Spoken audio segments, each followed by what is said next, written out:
Thank you for joining us.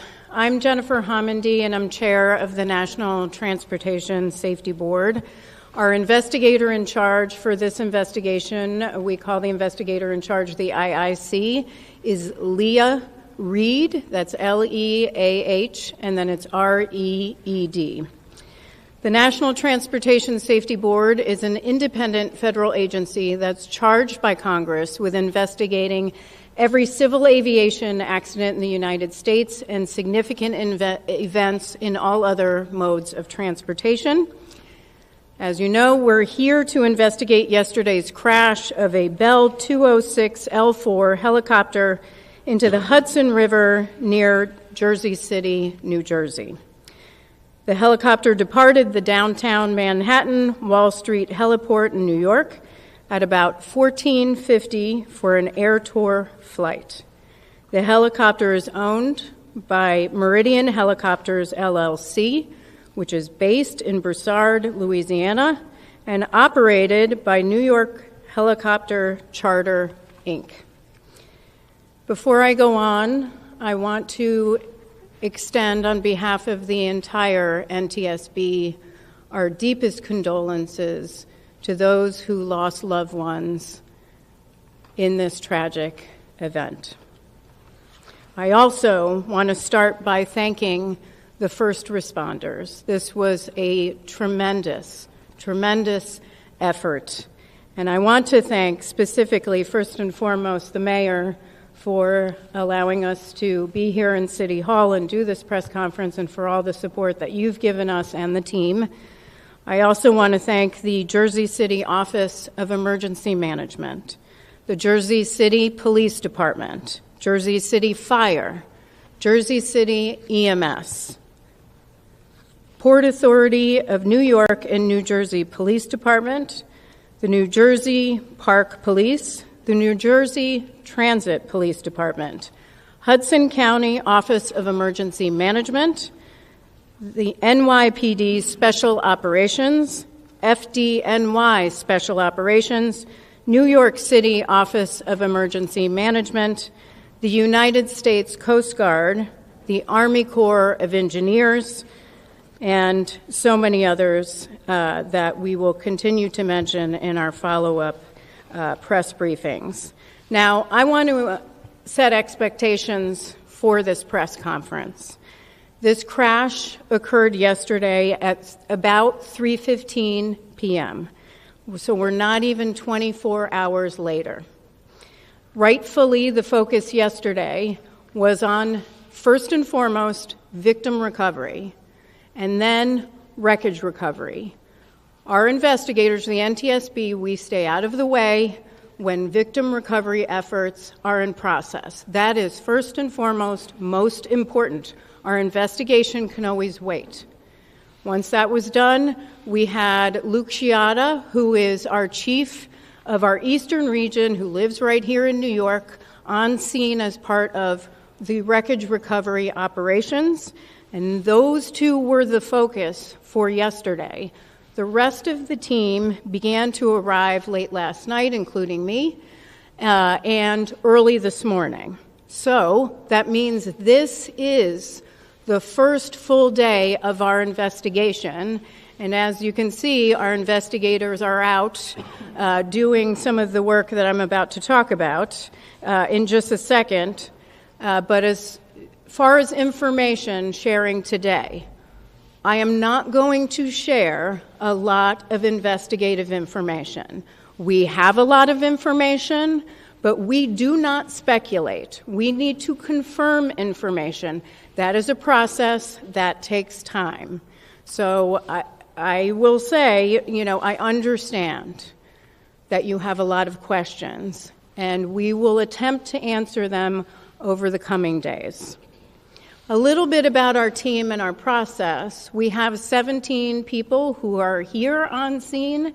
That includes 10 investigators. They are supported by a minimum of 10 experts back in our headquarters in Washington, D.C. The on-scene specialists, they are experts, and they have the following specialties: operations, they'll focus on the helicopter operator.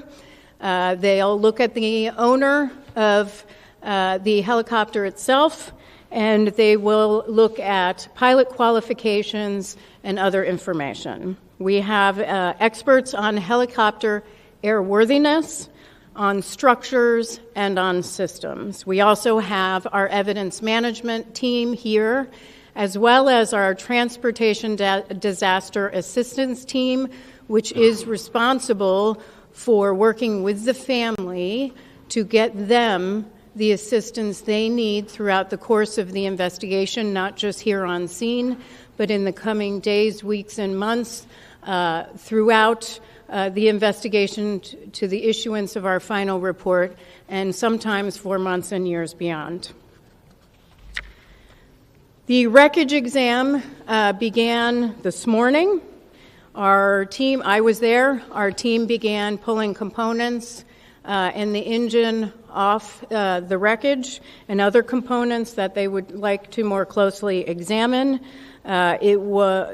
Most of their focus was to turn it upright and move the helicopter or the wreckage inside so that they can begin to do a more comprehensive examination and get to the other side of the wreckage that was against the pavement.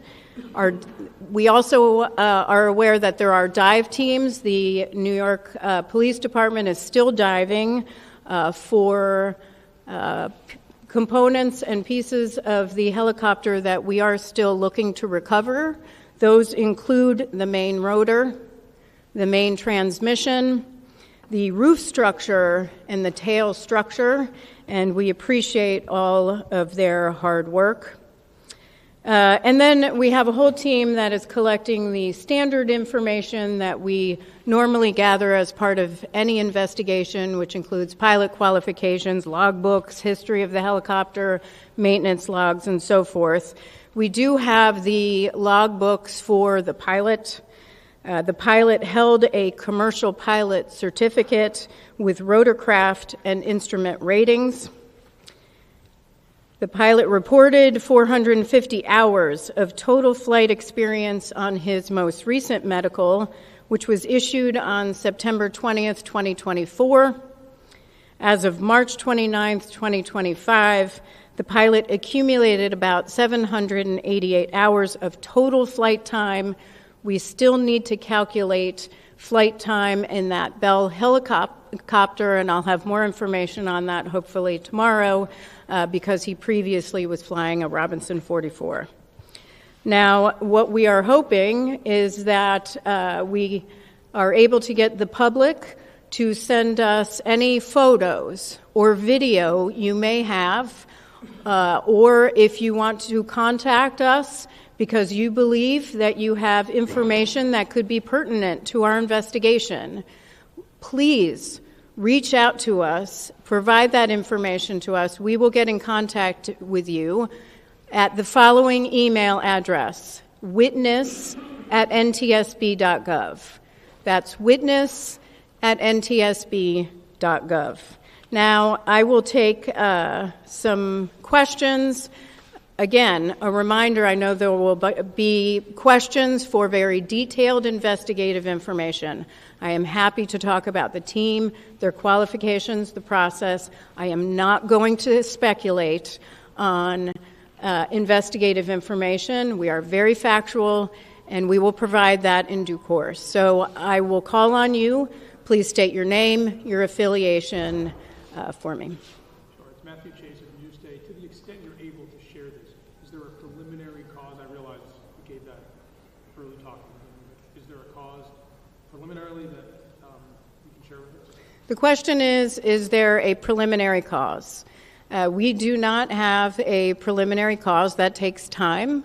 As I stated, our team focused on helicopter airworthiness and structures and systems is at the facility with the wreckage, doing the wreckage exam. That takes time. Of course, it takes time to also gather information, records that we need to comb through, so we do not have that at this time. And just to mention, as regarding cause, We will not speculate on cause ever, but we will not be determining any sort of preliminary or probable cause at the scene of an accident. We don't do that. What we are doing here is gathering the perishable evidence, the evidence that we need to gather for our investigation. When it comes to maintenance logbooks and other materials, we can look at those materials later on. What we need to do is look at the wreckage now.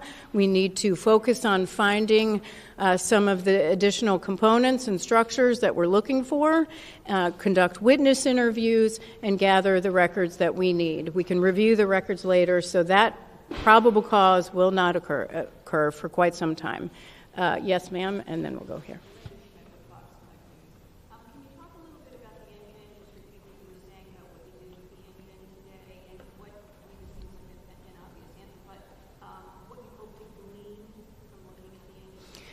So the question was what we were doing with the engine. Nothing that we would not normally do as part of our standard investigation, where we would have wreckage and we'd start separating some of the components that we always look at. That's standard in our investigation. Of course, we'll have a team that always looks at engines or power plants to evaluate them as in standard course of our investigation. So nothing in particular.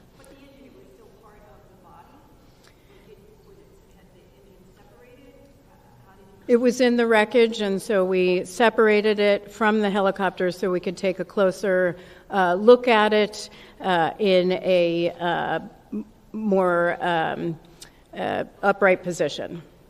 Yes, sir.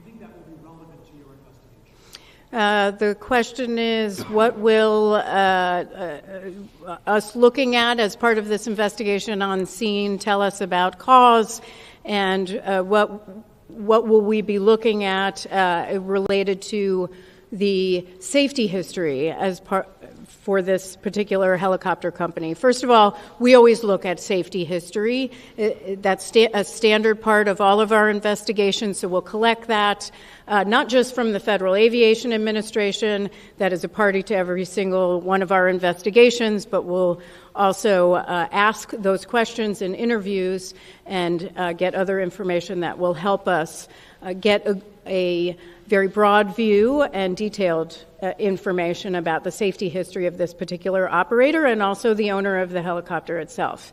With respect to what will it tell us on scene about our investigation, the evidence right now, everything is on the table. We don't rule anything out.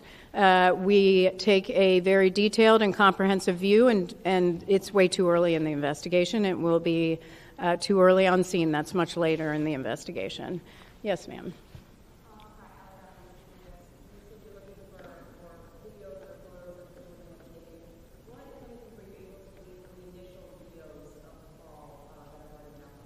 The question is, what have we been able to glean from the videos that are already circulating on social media? Those are very helpful for our investigators, certainly, but a lot of those videos are from a very far distance, and so we'll have to look at those a little bit further back at headquarters, but we're hoping to get some additional videos that provide us information. We don't know what people have recorded or taken pictures of that could be helpful in an investigation. We have found in past investigations, and I'm just thinking of one that I went to in Ketchikan, Alaska, a mid-air collision where photos from a somebody who was on board one of the airplanes helped us significantly in our investigation. So it can be very key parts of our investigation. So for anyone who didn't hear my previous request, please send us any sort of videos or photos or information you'd like to share with us at witness@ntsb.gov. Yes, ma'am.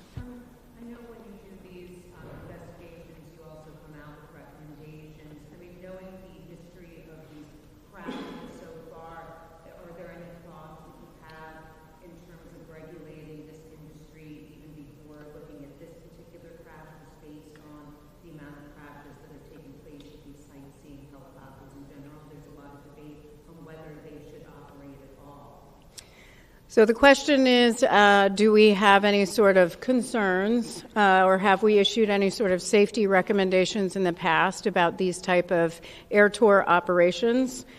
We have. Actually, we did. So this particular operator was governed under Part 135 of the Federal Aviation Regulations, but this particular operation was under Part 91. All air tours are.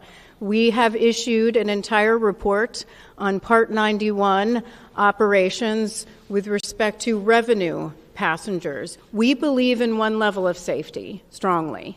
And that may not look like regulation for a major commercial airline, but we do believe that they should be regulated. We have issued recommendations in the past on recorders, crash-resistant recorders. We've issued numerous recommendations on safety management systems, on particular regulations for Part 91. It's too early to say what we would recommend as part of this investigation. However, this is a concern that we've raised for a number of years. Certainly we raised this after the Fly Nyan crash, and in a specific report that we have online at NTSB.gov focused on Part 91 revenue passenger operations. And so I would direct you actually to that report. It was very comprehensive about our recommendations, specifically about air tour operators. And if you can't find that, our media relations team can help provide that information, because we did issue a set of recommendations to improve safety in this area. That will be part of the question is, was this operator complying with those recommendations? Those are recommendations, not regulations, but we would have to look at that, and that will be standard in this investigation. So thank you very much, sir. And then I'm going to go over here. Have we recovered the rotor? We are looking for the main rotor and the tail rotor right now.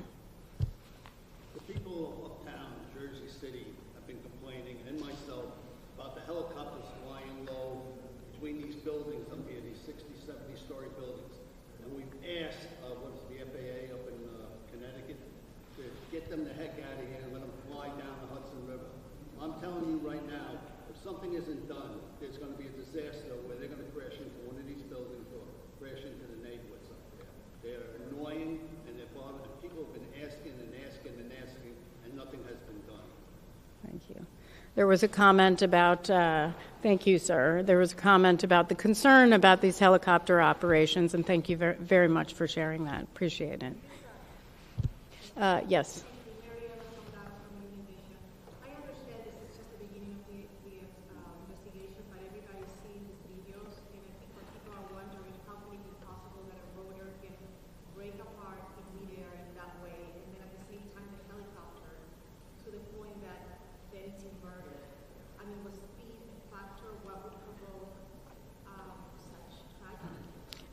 The question is, what would result? How did this tragedy happen, where a helicopter would break apart in the air? I understand that is a significant concern and a question on everyone's mind. It is going to take time.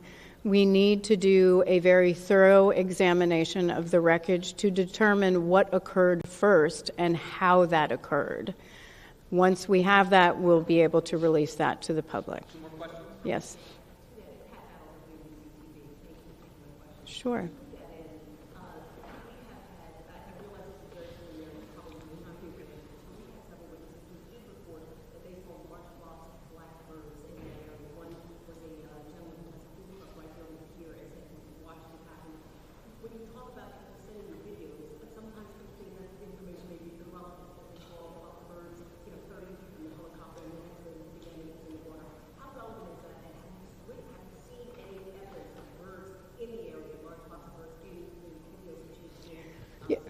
Yeah, great question, because I think sometimes people are reluctant to really reach out to us because they may not think something is relevant to our investigation. So the question was on reports of a large flock of birds in the area shortly before the crash. We are aware of those reports. We discussed it this morning. It's something we will be looking into. What I will say to the public, if something struck you as different, or maybe you paused, or it crossed your mind that maybe it's something you would like to share with our investigators, there's no downside, please, in sharing that information with us.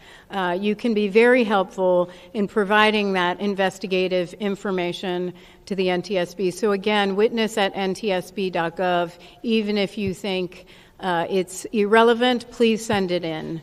Yes, sir. Hi, Stephen Nesson, WNYC Radio.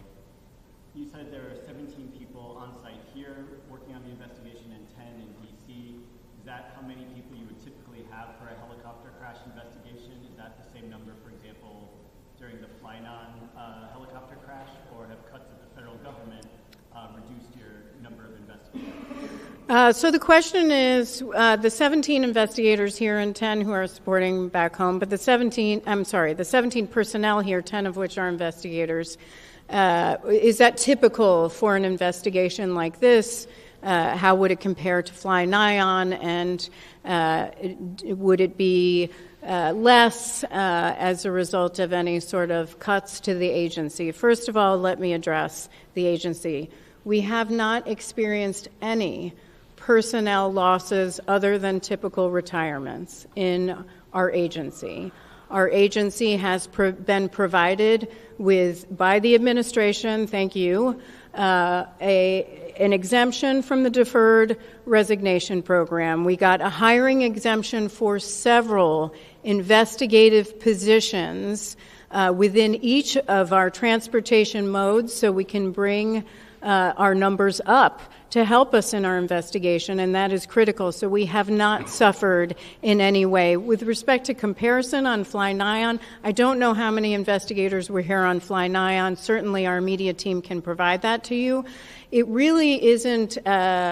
What I will say for our investigations is when an accident occurs, we look at what might be areas we want to look into. How many people can we send based on the rest of our workload?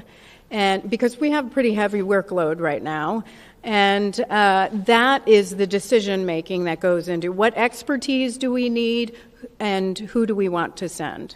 That is what feeds into that. So it might vary depending on the investigation. Okay, that is the end of questions today. What I will ask is that you monitor X, which is NTSB_newsroom, and also NTSB.gov, which is our website, which will have updates on future press conferences. Thank you so much for your time.